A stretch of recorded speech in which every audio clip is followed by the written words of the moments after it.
Заманахан галзуу кино сувагтаа тавтай морилцгоо. Өнөөдөр бидний онцолж байгаа галзуу кино бол 2025 онд нээлттэй хийсэн The Monkey.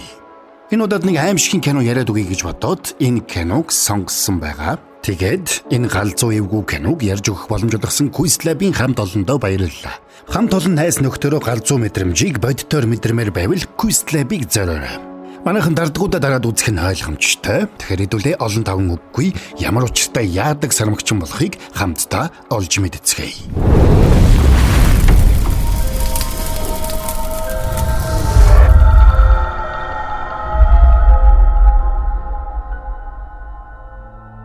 (1999 он) Пити Шелбурн гэгч нэгэр гартаа бөмбөр тоглодог тоглоомын сармагчин байрсаар хуучин эдлэл зардаг дэлгүүрт орж ирж байгаагаар кино эхэлнэ.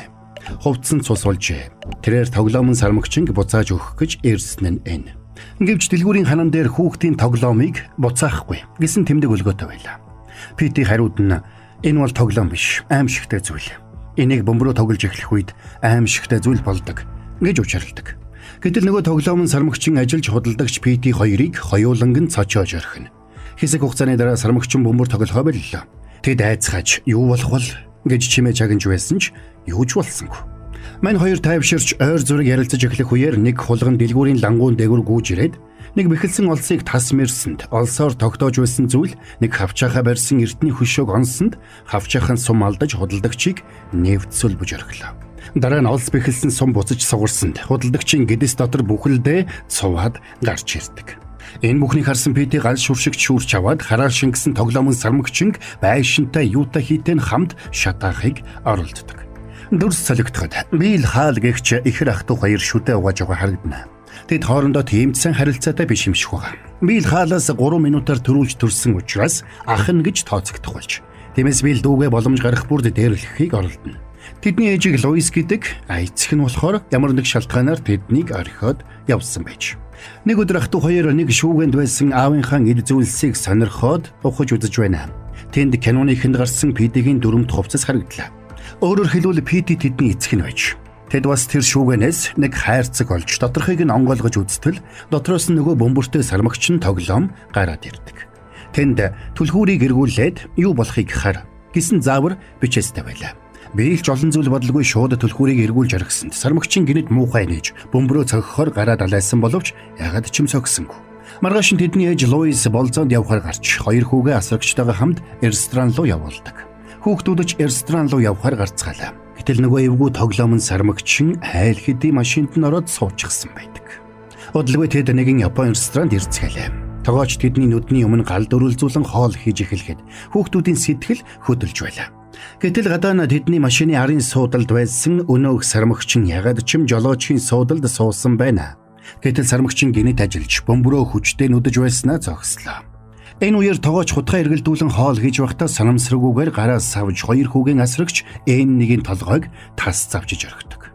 Дүрс солигдож N1-ийн оршуулга болж байгаагаар үйл явдал өрнөнө. Киноны өгүүлэгч бол Хаал энэ үйл явдлаас хойш анх биелтэйгээ улам бүр маргалдах болсноо дурсан ярьдаг. Оршуулгын ёслолын дараа ээж нь тэднийг тайвшруулж амьдрал ийм л байдаг. Бүх зүйл хормын төдийд л там руу танилах боломжтой байдаг юм. Гэж ярьж оройн хүүхдүүдийнхээ сэтгэл санааг дэмжихийн тулд хамтдаа оройжин гэртээ бүжгэлцгэн. Хэдийгээр тэр өдөр уй гашуу тохиолдсон боловч ээж хоёртойгоо оройжин бүжгэлсэн нь Хаалын хувьд хамгийн аз жаргалтай мөч байсан гэдгийг тэр дурсан ярьдаг. Хэдэн өдрийн дараа Хаал сургууль дээрээ сууж байхдаа өнөөх тоглоомын сармагчин цүнхэнд нь орчихсон байгааг анзаардаг. Ангийн хүүхдүүд нь энийг бас анзаарч Хаалыг тоглоом тоглоод хичээлээ анхаарахгүй байна гэж ховолдог. Гэтэл тэр өдөр Билл болон өөр хэдэн хүүхдүүд биеийн тамирын зааланд ирж Хаал руу банан шидэж тох ургацгаана. Хүүхдүүдэд дээрлэхүүлж ууранд хүрсэн Хаалыг гэртээ ирэхэд нөгөө тоглоомын сармагчин орон дээр нь сууж байдаг. Хаал энэ тоглоомноос болж ийм байдалд орлоо гэж тоглоомын сармагчин руу уурлан хашгирч Билл ахыгаа үзэн ядаж байгаагаа хэлнэ. Тэгээд уурандаа автсан Хаал ахыгаа үхээсэй гэж хүсэж байгаагаа хэлж сармагчингийн түлхүүрийг эргүүлдэг. Энэ үеэр Билл гэртээ ирэхэд сармагчин гинэд бөмбөрөө нүдэж эхэллээ. Ах Билл нь ирэхэд ээж нь галтгооныхоо өрөөнд зогсож байна. Гэвч тэр нэг эргэж харахад нүрийг нь дагаад цус урсаж байгаа харагддаг. Тэгээд тэр нүдэн дээр нь үхэдхийн ундаг. Хаалын дурсан ярьснаар ээж нь 44 сая хүнд ганц тохиолддог бумеранг аневризм гэх өвчнөр өвдсөн болж таарч Энэ эмгэнэлт явдалтай зэрэгцээд хаал хүү нэг зүйлийг ойлгосон байна. Хараалт сармагчин хүссэн хүнээ өхүүлж чаддагаас гадна хинээс ч ямар ч захиалга авдаггүй аж. Ингээд Луисийн оршуулгын дараа ах トゥ хоёрыг нагацэгч Ида нагацах чип нар өөр дөрөө авчээ. Тэд хөвгүүдийг сэтгэл санаагаар өргөх гэж байдгаараа хичээж байлаа. Оройн хаал хүү удаан бодсны эцэст аимшигт сармагчингаас салах ёстой гэж шийджээ. Тэгээд хүү сармагчныг эвдэж эхэлтэл тоглоомноос цус олгойдон цацарч эхэлнэ. Гэсэн ч хаал байлсангүй үргэлжлүүлээд хэдэн хэсэг болгон тасцсаар байлаа. Тэгээд хүү тэрнийг хогийн савнд хийгээд хогийн машинд өгөөд явуулчихдаг. Маргааш нь Ида чип хоёр хөвгүүдийг аваад алсгол байдаг гэрлүүгээ авч явлаа. Оройн биел цонхны цаана ямар нэг зүйл байгааг анзаарч юу байгааг харахаар гардаг.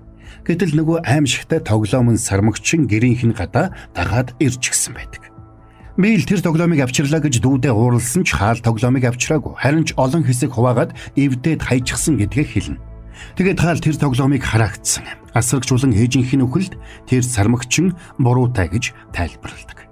Энийг сонссон биел тоглоомын түлхүүрийг эргүүлсэн хүн нас бардаг байгаад ээжийн түлхүүрийг нь эргүүлсэн байж магадгүй гэж бодож байгаагаа бас хэлнэ. Тэгээд хаалыг дургуутсаар байтал тоолгүй биел тоглоомын сармагчингийн түлхүүрийг яах хийхин зургүй эргүүлчихдэг. Үр дүнд нь тэдний нагацах чип амиа алдна. Тэрнийг анх хийхээр хойруу яваад аяны хүнжилтэд унтаж байхад нь гинэт ямар нэг юмнаас үргэсэн адуун сүрэг давхилтан ирээд үхтэл нь гიშгэлж орхисон байна. Дараа нь ихэр ах トゥ тэр бүх үхлийн цаад шалтгаан нь нөгөө тоглоомын сармагчин гэдэгт огт эргэлцэхэ болцгоно. Тэгээд тэд тэрнийг тоглоомын хайрцагт хийгээд орхигдсон худаг руу шидэж орхино. Тэр цагаас хойш 25 жил өнгөрсөн байна. Нэг шөнө нагацэгч Ида өрөөндөө 50 гэгч нь унтаж байлаа. Гэвч ямар нэг хачирхалтай дуу чимээ тэрнийг сэрэн. Гартаа бууга бариад доошо буусан боловч ямар ч сэжигтэй зүйл харагдсангүй. Тэгээд тэрнийг эргэх үед зогсож байсан шатанд цөмөрч доошо унаад нүүрэнд нь баахан загасны дэгээнүүд зоогдож орхидог. Тэгээд Идаг нүүрнээсээ нөгөө дэгээнүүдийг арай ихийн салгаж спирт гаргаад шархаа цэвэрлж байтал гэнэт гэрээр нь дүүрэн газ үнэртэж эхэллээ. Тэгээд Ида галтгооныхоо өрөө рүү орж плетикнээс нь газ үнэртэж байгаа эсхийг шалгахаар тонгойтол гэнэт очманс хийж нүүр нь бүхэлдээ галд шатаж эхэлнэ. Яахан мэдхэ байсан Ида гэрээсээ гарч хүүхдээ ирчээрээ гүйсээр зарлалын самбарын үнцэг мөргөөд толгойгоороо зоогдож орхидог. Энэ үеэр том болсон хаал хаанагтай супермаркетэд ажиллаж байна. Тэр дарга дээрээ очиж ажилласаа эрт буух боломжтой эсхийг асуудаг. Учир нь тэр өдөр хаал хүүтэйгээ уулзахаар тохирсон байна. Жилийн ганцын 7 хоногт л хүүтэйгээ уулзах боломжтой байдаг тухайга учирлахад босс нь хаалын салсан эхнэрийг хатуу сэтгэлтэй хүн байна гэж уулга алдна. Хариуд нь хаал энэ нь өөрийнх нь хүсэл гэдгийг тайлбарладаг. За тэгээд хаал хүүгээ авахар хуучин эхнэр болон тэрний найз залуу Тэд нартай уулзахаар явлаа. Гэвч тэд хаалыг үл тоож хүү Питэдээ сайн эцэг нь байж чадахгүй учраас хүүг нь Тэд өргөж авахар шийдсэн тухайга хэлнэ. Тэгвэл хаал хүүтэйгээ дахиж уулзах боломжгүй болох байлаа. Энэнд нь хаал ууралж хэсэг зур ширүүн маргаан өрнөдөг. Энэ үеэр хаалын хүү Пити тэнд хурж ирснээр тэд маргаанаа зогсоодог. Энэнтэй зэрэгцээд Рики гэгч нэг хүү гэрийнхээ гадаа худалдаа хийж байгаа хэсэг хүмүүс рүү очиж байлаа. Рики хүү тэнд явж байхдаа нэгэн сармагчин тоглоомыг олоод тэрэнд гараа хүргэсэнд гэнэт эцгийнх нь дүр зураг харагддаг. Тиймээс тэр хүү тоглоомыг худалдаж аваад гэртээ авчирна. Тэгээд тэр тоглоом өөрт нь аавыг нь санагдуулсан учраас авсан гэдгээ ээжтэй хэлдэг. Учир нь Рики хүү хэдэн жилийн өмнө сургуу алга болсон аавыгаа хайж олохыг маш их хүсдэг байж. Бас нэг үл таних хүн Рики хүүг хөлсөлж тэр тоглоомын сармагчин хайлгаж байсан байна. Сонирхолтой нь тэр хүн гэрээсээ ерөөсөө гардаггүйч. Энэ үеэр хаал Пити хоёр нэг жижигхэн зочид буудлын өрөөнд ойр зургийг ярилцсан сууж байлаа. Тэд бие биенээ төдийлөн сайн мэддэггүй болох нь илэрхий. Пити хүү гэр бүлийнхээ ургийн модыг зурах төсөл дээр ажиллаж байгаагаа хэлээд хаалын гэр бүлийн талаар асууж эхэлдэг. Хариуд нь хаал өөрийгөө айлын ганц хүү гэж худлаа хэлнэ. Нас барсан эхийнхээ талаар ярих үед хаал илэрхий тав гүцэж эхэлнэ. Тэр шөнө хаал руу биел гинэт залглаа. Тэр биелтэй уулзаагүй 10 жил, удсаар яриагүй 5 жил болж. Ах биелийнхээ дуудлагыг харсан хаал бошуухан өрөөнөөс гараад удсаа авахд биел нагацагч Ида амиа алдсан гэдгийг хэлээд бошуухан гэрлүүн очиж нөгөө сармагчнаас болсон эсхийг шалгаж үзээд ирэхийг хүсдэг. Гэвч энэ яриа хаалд таалагдсангүй. Ягаад гэхээр хаал хүүтэйгээ уулзах энэ цагийг удаан хүлээсэн учраас орхиж явахыг хүсдэггүй. Энэ үеэр нэг эмэгтэй зэрэгэлдэх усан санд сэлэхээр бэлдэж байна. Аимшиг, адал явдал, гэх мэт ямар нэг зохиолоор найз нөхөд хамт олноороо оргож зүгтэх даалгавар биелүүлж Хурц ухаан авахаал самбаа шаардсан нөхцөл галзуу мэдрэмжийг авахыг хүсвэл Quest Lab-ыг зориорой. Quest Lab. Харин таазанд бэхэлсэн хуучин агааржуулагч хариугүй салж унах гэж байлаа. Ингээд нөгөө эмэгтэйг ус руу үсрэхтэй зэрэгцээд агааржуулагч ус руу унаж усан санг бүхэлд нь цахилгаанжуулж орхино. Аимшигт эвгүй сармагчин эргэж ирснийг ухаарсан хаал өрөөрөө бушуухан явж Питийг сэрээгээд тэндээс бушуухан явах хэрэгтэй гэж яаруулна. Ингээд машиндаа суусан хойно хаал хүүдээ нагацагч идаа нас барсан учраас оршуулгын ажлыг нь зохион байгуулах шаардлагатай болсон гэдгээ хэлдэг. Маргааш өглөө тэд хамтдаа нагацагч Идагийн гэрт ирцгэлээ. Тэднийг Барбарагч үл хөдлөх хөрөнгийн зуучлагч өгдөж авна. Ах биел нь тэднийг энд эргэж хэлсэн учраас тэрнтэй уулзахаар ирсэн гэдгээ Барбарад хэлэхэд Пити хаалыг айлын ганц гэж худлаа хэлсэн болохыг ойлгоно. Ингээд байшинг тэрэнд үзүүлэх явцдаа Барбара хаалын нагацагчийг нас барснаас хойш тэр хотод хачирхалтай аимшигтай явдлууд араараасаа тохиолцоор байгаа тухай ярьдаг. Учир нь тэр тосхны оршин суугчид өдөр бүр янз бүрийн гинтийн ослоор амиа алдацгаах болсон байна. Тэд бүгд өөр нөхцөл байдалд өөр байдлаар амиа алдацгаач. Удалгүй Барбара нэг цоочтой өрөөний хаалгыг нээхээр оролдож эхлэх үед ямар нэгэн зүйл тохиолдох гэж байгааг хаал мэдэрдэг. Гэвч тэрнийг ямар нэг зүйл хийж амжихаас өмнө осол болж Барбарач бас золгүйгээр амиа алдна. Оройн цагдаа нар ирж нэг эмэгтэй байцаагч болсон явдлын талаар хаалаас байцаалд авч эхэллээ. Тэгэд энэ хэрэг хаагдах хүртэл хотоос гарч болохгүй гэж тэрэнд хат тусаа нуулдаг. Цагдаа нартай хамт ирсэн түргэнийхэн Барбарагийн цогцсноос үлдсэн хэсгүүдийг цуглуулад авч явах үед хаал байшин дотор өнөөх үхэл дагуулсан сармагчин хайж байлаа. Тэгсэн ягаад ч юм тэдний байшингийн гадаа баахан хөгжөөн дэмжиж охид ирчихсэн. Хэнийг ч юм хөгжөөн дэмжиж байдаг. Арга барсан хаал утасны ном гаргаж тэр хотод байдаг хүмүүсийн утасны жагсаалтыг харж байтал тэр дунд хатагтай сармагчин гэсэн нэр байхыг хараад залгаж үзтэл утас нь биелийн гэрийн утас байж таардаг. Гэтэл биелийн утасны хариулагч ажиллаж хайртай тоглоомон сармагчингаа олсон учраас цаашид сармагчин хайх хүн хөлсөлж авахгүй гэсэн тайлбарыг хэлдэг. Эндээс тэр бүх гинтийн үхлийн гол бурууд нь ах биелэн гэдгийг бас биел өөрийг нь зариуд энд авчирсан болохыг ухаарна. За тэгээд үйл явдал 25 жилийн өмнөх рүү буцнаа. Энэ удаад нөхцөл байдлыг бид биелийн өнцгөөс харцгаах болно. Тэр өдөр сармагчингийн түлхүүрийг хаал эргүүлснээс болоод ээж нь нас барсан болохыг биел ойлгосон байна. Ингээд хамтдаа тоглоомон сармагчин худаг руу хайсны дараа биел дуугасаа өшөө авахын тулд эргэж худаг руу ирж. Гэвч хачирхалтай өнөөх тоглоомон сармагчин тэнд байхгүй. Зөвхөн түлхүүр нь үлдсэн байна. Тиймээс тэр түлхүүрийг аваад хожим нь тэр сармагчин эргэж ирнэ гэдэгт итгэж төвчээртэйгээр хүлээж. Тэр цагаас хойш олон жил өнгөрч биел том болжээ. Нэг өдөр биелийн идэж байсан ирээдүг хэлэгч жигнэмэг дотроос түлхүүрийг эргүүлээд юу болохыг хар гэсэн бичиг гарч ирсэн байна. Тэр мөчөөс хойш биелийн нүдэнд нөгөө хараалх үрсэн сармагчин үзэгдэх болж амар заяаг нь үзүүлэхэ болжээ. Ингээд тэр сармагчин олохоор шийдсэн биел бомбөр тоглодог тоглоомон сармагчин олж өгөхийг хүссэн зарыг сонинд байрлуулах болж. Тэгээд эцэст нь сармагчингаа олсон биел түлхүүрийг нь эргүүлээд энэ удаад зөв хүн нь болох дүүгээ алахыг найдаж хүлээн. Тэгсэн энэ удаад хаал биш харин хаалын босс амиа алддаг. Тэрэнд бас л золгүй явдал тохиолдож татаж явсан тамхиндаа хахаж өгчээ. Энэ үеэр биелийн хөлсөлсөн байсан Рики тэдний гэрт ирээд дүү хаалыг нь харсан гэдгээ хэлдэг. Хаал биелтэй адилхан учраас танихд амархан байж. Бас тэрээр өөрт нь өгсөн $15 тэрэнд буцааж өгөөд сармагчингаа буцааж авахыг хүсэж байгаагаа хэлнэ. Тэр сармагчин алга болсон аавыг нь санагдуулах болсон гэдгийг хэлэхэд биелийн дургүй хурч Рикийг гэрийнхэн гаднаас хөөж явуулдаг. Уурн хүрсэн Рики гэртээ ирж аавынхаа цагдаагийн хувцсыг аваад бас тэнд байсан гар бүг сумлж биелийн гэрлөө явахаар шийддэг. Харин үүнтэй зэрэгцээд хаал Пити хоёр зочид буудлынхаа өрөөнд ирж байлаа. Улмаар хаал ах руугаа залгаж уурлаад биел сармагчин байгааг мэдэж байгаагаа хэлнэ. Хариуд нь биел тэрэнд Питийг дагуулж ирээд Питигээр сармагчингийн түлхүүрийг эргүүлүүлэх хүсэлтэй байгаагаа хэлдэг. Сармагчингийн түлхүүрийг эргүүлсэн хүн сармагчингийн хараал дүртдэггүй учраас Питийг аюулгүй байлгыг гэвэл тэрүүгээр түлхүүрийг эргүүлүүлсэн дээр гэж биел хаалд хэлнэ. Нөгөө тэгүр биел хаалыг өөхөх хүртэл түлхүүрийг эргүүлсээр байх ба хотод байгаа бүх хүн амиа алдсан ч надад хамаагүй гэж хэлдэг. Байдал аюултай болж байгааг ойлгосон хаал Питийг ээж рүү хөргөж өгөхийг хүссэн боловч Пити энийг хүсэхгүй байсан учраас тэрнтэй маргаж эхэлнэ. Өөрийг нь тоодгүй гэж Питийг уурлахад хаал өөрт нь тохиолдсон золгүй хувь заяа хүүдэн тохиолдохыг хүсээгүй гэдгээ тайлбарлана. Энэ үеэр тэдний өрөөний хаалгыг хэн нэгэн балбаж эхэллээ. Тэднийг хаалганыхаа дурангаар харахад нэг цагдаа зогсож байлаа. Гэтэл тэр нь цагдаагийн хувцас өмссөн Рики байдаг. Өрөөнд орж ирсэн даруйдаа тэдэнд буу тулгаад өөртөө нь хамт явахыг шаардна. Тэгээд тэд хамтдаа биелийн гэрийн гадаа ирэхэд Рики Питид буу тулгаж дотог шороод сармагчийн авчрахыг тушаалаа. Ингэхгүй бол тэр хоёрыг хоёуланг нь буудна гэж сүрдүүлсэн учраас Пити арга буюу явахаар болно. Тэрнийг явахын өмнөхөн хаалаа юу ч болж байсан түлхүүрийг эргүүлж болохгүй шүү гэж хатуу сануулна. Пити байшингийн арын хаалгаар байшин руу орсон ч тэнд Бийл янз бүрийн өрх зангануудыг тавьсан байлаа.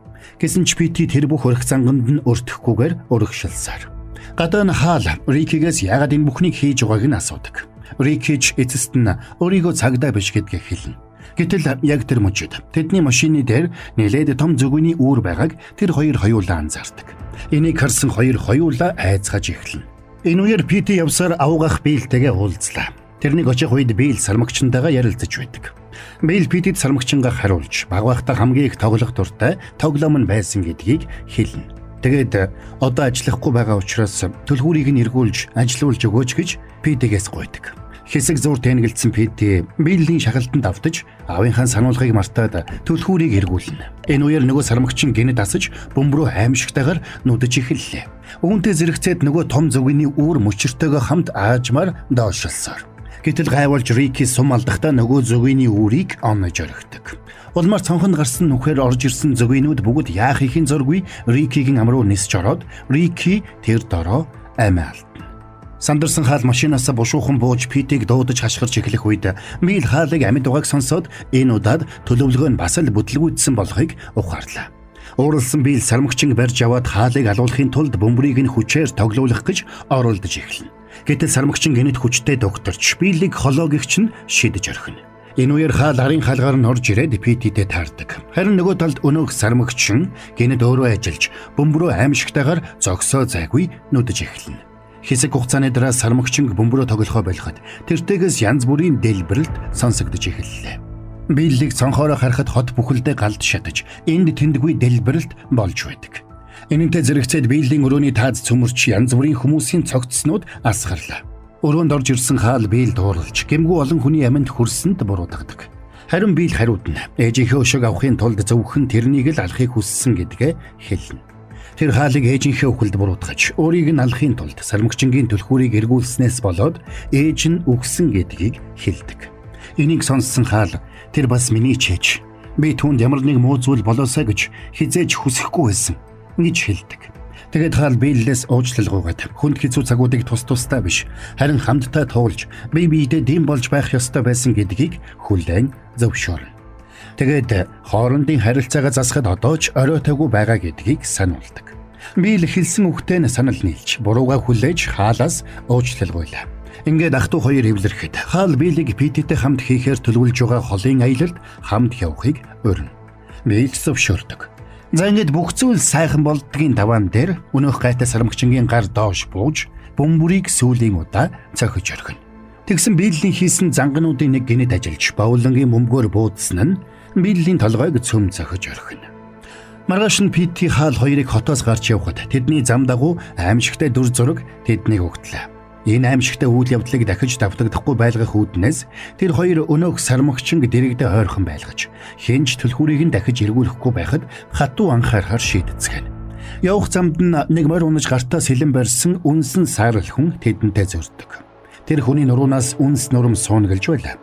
Киноны төгсгөлд тэдний урд нөгөө үл мэдэгдэх хөгжөөн дэмжигч охид автобустайгаа хамт хөндлөсөд гарч ирнэ. Тэд бүгд цонхоороо цохиж хэнийг ч хөгжөөн дэмжицгэн. Тэгсэн гинэт ачааны машин тэдний хажуугаар хэд ойрхон зөрж өнгөрнө. Мэдээж тэд бүгдээрээ амиа алдснаар энэ кино дуустдаг. Зэйнд хүрээд энэ удаагийн галзуу киноны тайлбар маань дуусч байна. Киноны тайлбар маань таалагдсан бол галзуу гэж комент үлдээнэз. Энэ эвгүй галзуу киног ярьж өгөх боломж олгосон Quizlab-ийн хамт олондоо баярлалаа. Манайхан description хэсэг тугаа Instagram, Facebook руу нөрөөд илүү дэлгэрэнгүй мэдээлэл авцгаагаарай. Хамт олон найз нөхдөөрөө галзуу мэдрэмжийг бодитоор мэдрэмээр байвал Quizlab-ыг зорьцоогоорой. За тэгээд дараагийн нэгэн гал гарсан галзуу киноны тайлбараар хэдүүлээ тунгадахгүй эргээд уулзцгаая.